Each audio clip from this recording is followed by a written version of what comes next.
Hello everyone and welcome back to another episode of Tin Shed Shenanigans. Today is going to be a rather short video. I've got right here Ryobi CS26 little weed eater. This is one of the ones that my neighbor gave me to fix up for him, and as I'm sure you can see, the primer bulb is shot. So today I'm going to show you how to replace a primer bulb, and I might be able to also show you how to replace these fuel lines because they feel very, very, very brittle. It's not too difficult, but let's start with this primer bulb and we'll go from there. All right, so the first step, I'm sure my hands are kind of getting in the way a little bit, but that's okay. First step is going to be take off these two Phillips head screws. They also have a notch for a flathead. I would recommend using a flathead because you have more surface area unless you have the proper Phillips head. But yeah, this is the primer bulb. It's gone. So we're going to reach in this kit that I bought, and you find the right size primer bulb. Make sure it goes snug on there. Let's find, there it is. I should have a little bit of air pressure left. I don't really want to cut the compressor on. There we go. Just clean off all that debris from where that bulb was, crumbling apart. And then you'll put the little spacer, or the little hold down plate back on. Feed the two screws in.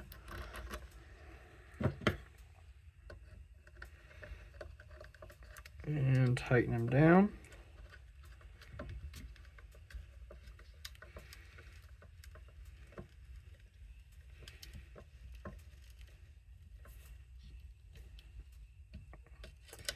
And with this, you're really not going for like super duper tight, but you want it tight enough where it's not going to leak fuel, because this little block right here where this primer bulb is how you get fuel from your fuel tank into your carburetor just to prime everything up. This little cover was already missing when he gave it to me. Most of the time there's a little plastic cover that has the starting instructions. It'll be like, turn it to full choke, prime it up 10 times, pull it 5, and, repeat that process, and then turn it to half choke and pull it 5 times, and then wide open throttle, or no choke, and then it's a process. All right. So one of these fuel lines, I'm not sure if you can, one of these fuel lines has a little inline filter connected to it, and one of them is just a normal fuel line. I'm gonna go grab a little, never mind. But say I'm gonna go grab a little pair of pliers. Let me get this more in frame. So there's two little necks that come out. Focus. Two little necks that come out right here. One is on top, one's on bottom. Make sure when you're doing this that you remember which one goes where, because if not, you'll have it backwards. Ooh, these things are stuck in here.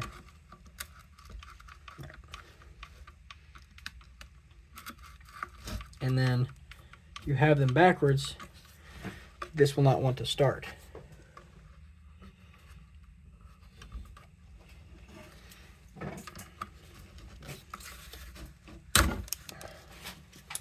Okay, so yeah, that line's super brittle. It came out relatively easy, but broke right at the little neck. So we're gonna get that replaced, just because, ooh, and there's all kind of junk and corrosion and everything like that. Oh no, I've got a little rag. Use a little bit of brake clean and just wipe that neck off.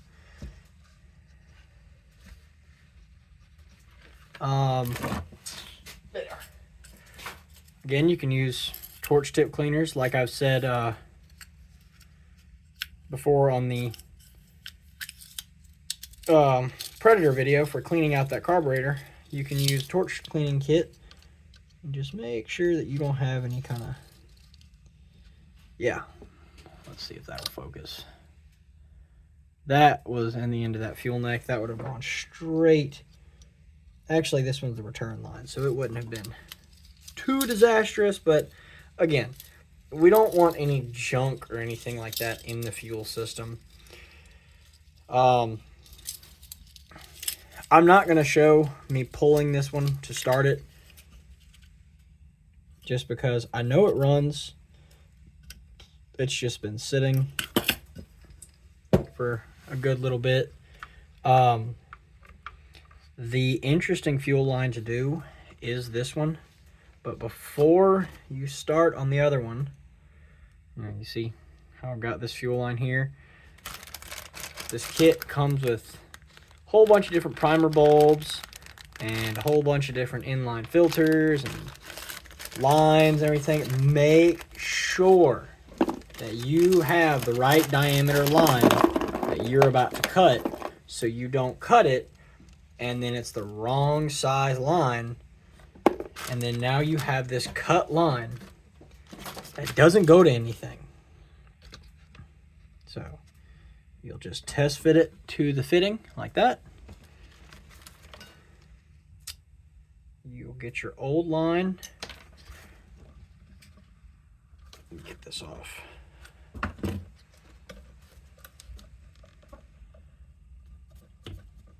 Okay, get it off. Get your old line. Yeah, you see how brittle that was? That would have snapped the first time you went to pull it. And it doesn't have to be exact, but just you want it close.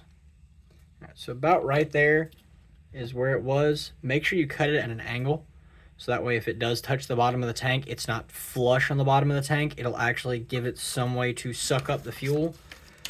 I'm gonna grab me a little pair of, never mind. I'm gonna grab me a razor knife and cut at an angle. Let's see if it'll focus. Yeah, a little angle like that, nothing too severe. You can use assembly grease or PB Blast. I'm gonna call it PB Blast because it's PB Blast, and or WD-40 works pretty good too. And that way you can just kind of clean up, or get it started in the tank, because you're trying to force a rubber line into a hole that was made to be smaller, because you don't want fuel leaks at your tank while you're holding the engine, because that is how fires start. Actually, I apologize for how I said this line. This line's not a feed line, it's a return. It's what pushes all the fuel back. Now this filter line is going to be the interesting one, because we're going to have to feed it into the tank and then pull it out through the tank at the same time. So I'm going to cut it right at the little neck, just so I don't struggle to get it off and then break it and then fall in the tank and that whole scenario, because I've had it happen before and I'm not typically looking to do that again. Now if you really want to do that, go for it. Would not recommend it.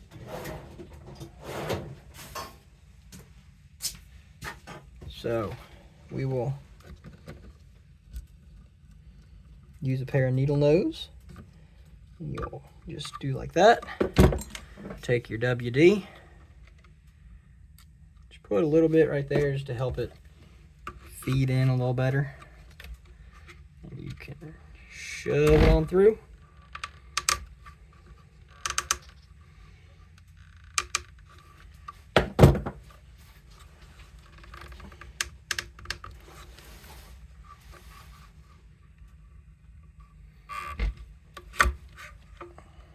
Actually, what might be easier to do is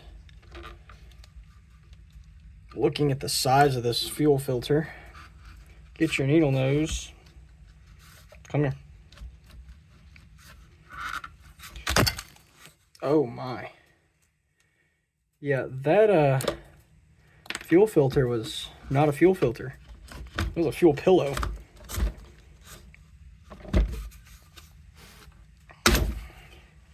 Okay.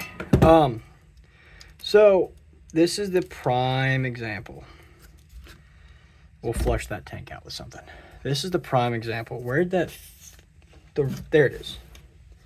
So... okay, maybe I was wrong. It's a little weight that's got some... allows you to soak everything through. But see how it's just breaking apart? How all this is just powdery? That's from ethanol. It's ethanol gas. That's why it's ideal and best when you're doing... you know, you're cutting your grass or anything like that, to use non-ethanol. My dad has always told me, if you're going to put gas in a lawnmower or anything like that, use non-ethanol, because ethanol turns to water and it swells up fuel lines, it dry rots everything, it will just eat the inside. It will. If you've ever seen a fuel tank get drained and you notice how it's just like really dirty and like goo coming out, that's from ethanol. Ethanol will eat the plastic liner of a tank out. So always remember, if you're going to put fuel in a lawnmower, weed eater, whatever, that's going to sit for a while, or even a car that's going to sit for a while, make sure you use non-ethanol gas. I cannot stress that enough. If you're putting a gallon in something to just run it, you know, for a day or something, that's fine. But non-ethanol gas is ideal. Now, this is the really fun part, because it's really difficult to see everything, and trying to get it started. What I may have to do, yeah, this is going to be the easier way to do this. What I'm going to do is feed in some into the tank, grab the line with the needle nose, and then attach the filter to it, and then shove it back down into the tank. Touch the little strainer, and then we'll pull it back through, shove that down in there, get in there, and then get on there. Okay, and then we'll just fish that on through. I will grab some of my pre-mixed gas, pour a little bit in, prime it up, make sure everything works, and then we'll be good to go. Like I said, I'm not going to pull start this one just because I know it runs. If you're replacing a primer bulb on a weed eater, hopefully it's one you've been using and you know it runs as well. If not, you know, if you spray a little bit of that in there just to kind of flush everything out. If not, if you're, you know, just getting started on trying to repair or fix engines, where did my little premix jug go?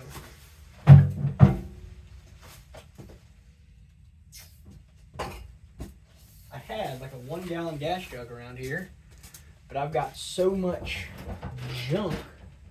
Oh, I put it on the shelf so it wouldn't get mixed in with all the junk. And then I forgot where I put it. But getting a little sidetracked, sorry about that. But if you're if you're just getting started in, you know, working on stuff, best thing you can do before you go and put, you know, primer bulb on or anything like that.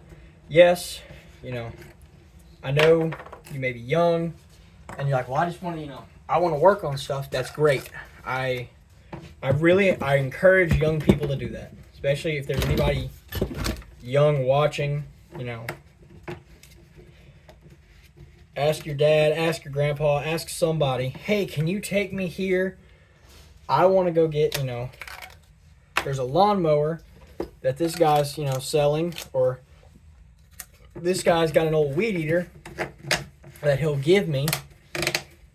He said it doesn't run. I want to try and get it running again. That's great. That's the best place to start. But make sure that you don't overdo it. Don't go and spend, you know, a whole bunch of money and time replacing primer bulbs and all the different fuel lines before you know if it has spark. And to make sure it has spark, you can go watch the Predator video. Let's get a little fuel in here just to help clean everything out. You can go watch the Predator video, and there's a little spark checker. Oh, I'm making a mess. There's the spark checker. It just connects in line. It'll work on almost any spark plug as long as it'll snap on. And that way you can make sure that your coil's not bad before you start, you know, trying to put fuel to it and pull start this thing, because you will tear up your shoulder if you try to pull start something that doesn't have spark. Trust me, I know. So just, you know, there's more to getting something running than just sticking fuel to it and seeing if it'll fire up, which, if you want to do that, go for it. That is a really good thing to start, especially if you have, you know, good faith that it will start, go for it.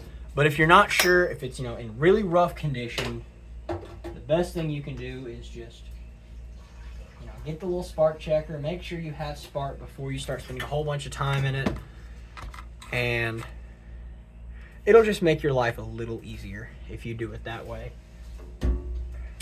Dump that out. And no, I did not put that into a good gas jug. I have a gas jug of bad gas that I will use to wash bearings or something like that. No, stuff I'm not going to put back into an engine. It'll be used to clean parts, wash bearings, basically parts wash solution. It's just a whole bunch cheaper. Okay, now that we have some gas in it, and I've made a mess twice, clean up our mess that's soaked into the wood. And we're gonna sit.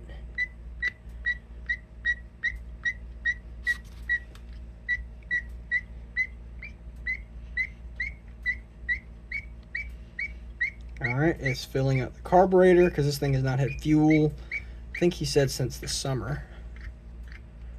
Oh. It's getting all the air out. That's what we want.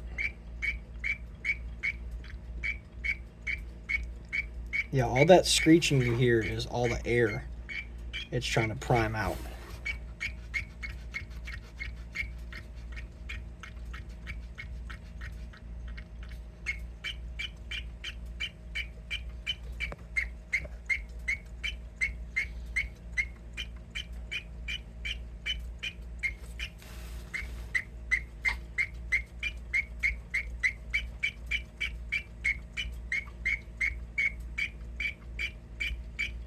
Alright, so for some reason it's not wanting to fill up the bowl really, but or fill up the little primer bulb. But I know we have fuel in our carburetor because this line right here that has the little strainer on it is full of fuel.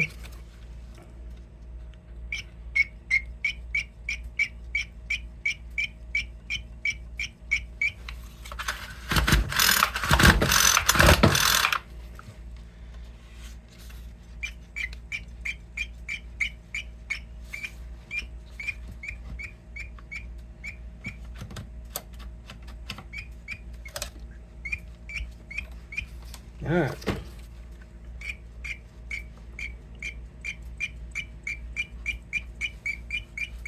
So that line is full. I know I said I wasn't going to pull start it, but I'm just curious now. So it's on the on position. It's on full choke.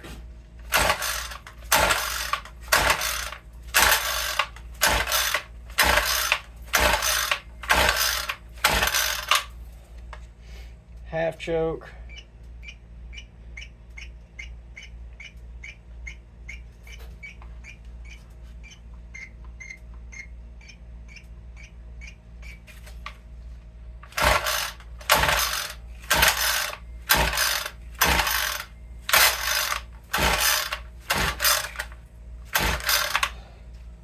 Okay. This thing may have sat without fuel for a lot longer than I was told.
Okay. So this weed eater may have more issues than I was led to believe. But nevertheless, that is how you replace the primer bulb and the fuel lines on a Ryobi weed eater. I have another Ryobi weed eater, actually. I need to do the same thing too. And then I have, I think it's a Murray weed eater that I need to do with the same thing too. But the Murray, my neighbor gave to me, excuse me. My neighbor gave to me for free and told me, it's been sitting for a while, you can have it. So I put some fuel in it and tried to prime it, and the bulb just died in my hand. And I was like, that's not good. So I poured a little bit of fuel down its throat and pulled it, and it kind of started to fire and then died off. And I was like, okay, well, that's good. So that will be a video in itself that's going to be, hey, will this run? You know, it doesn't have a head on it. Like, it has the armature that comes down and it has the spindle in the end, but there's no weed eater head. So, and he said he'd look for it, but that was like 3 weeks ago. So I don't think he's looking for it anymore. But anyway, that is how you replace the primer bulb and fuel lines on a Ryobi weed eater. I will put the link for this kit in the description. I got it off Amazon. Again, I'm not sponsored by Amazon in any way. It'd be really nice if I was, but I don't have enough views or subscribers yet. On that note, make sure you like and subscribe and share the video. Turn the little notification bell on so you get notifications whenever I post new videos. Thank you for watching. This has been another episode of Tin Shed Shenanigans.